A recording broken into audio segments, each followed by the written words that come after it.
Jam on toast! Hey everybody, it's Cameron, and I'm here to talk about The Hunger Games. The Defranco Movie Club is doing this one, so I'm going to do it too. The short sale of it is that there's an annual event where children are selected from each of the poor districts, and they all have to fight to the death with one winner being rewarded with their life, essentially, and all the sponsorship that goes along with it. Now, the supposed premise for the Hunger Games itself is that there was a rebellion in all the Confederate states who lost. It was decided that this is part of their punishment for rebelling, is that they would have to suffer through these games. My love for this would have to be Foxface. If anyone I would put money on, it would have been her. She's the smartest person that got put into the games.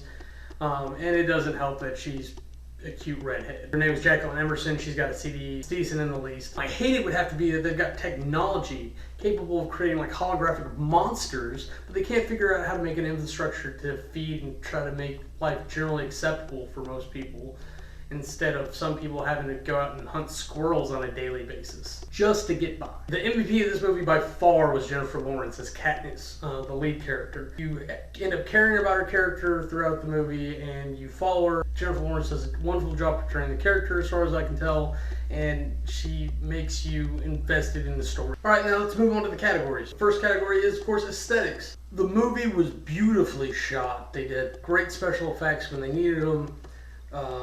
Beautiful wood scenes. They used everything they could to make you feel like you were there and part of it.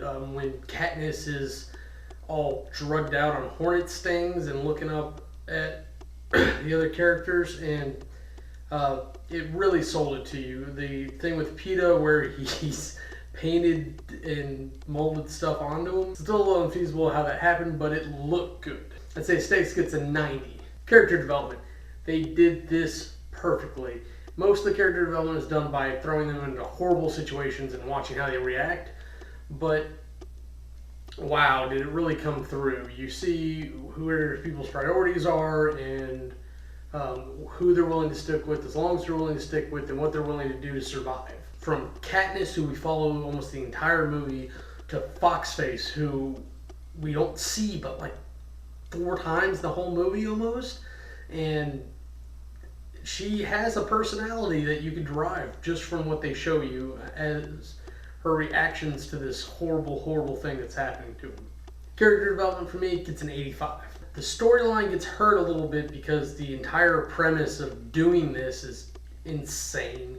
It's not a world of freedom, and maybe that's the point, that the oppressors won the Civil War, and it just doesn't do it for me. There's not enough reasonability to do this, especially to children. It actually incites revolts when you see them reporting on reactions to the districts.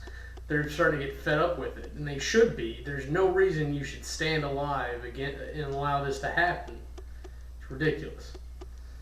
But the story's so good once you're in the Hunger Games and you're following the characters around, that I give it an 80. It's just a good story when it really comes down to it. Compulsion, what's more, is that it keeps you engaged.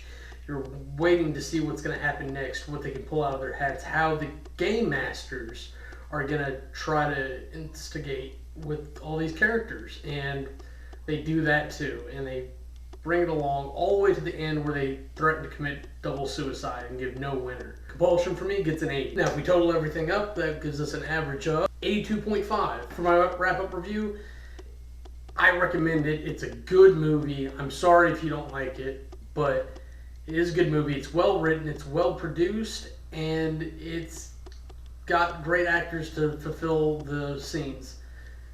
There's something for everyone, and as long as you don't get squeamish about the kids dying, you're going to have a good movie out of it. Well, that's it for me. I'm Cam. Have a nice day.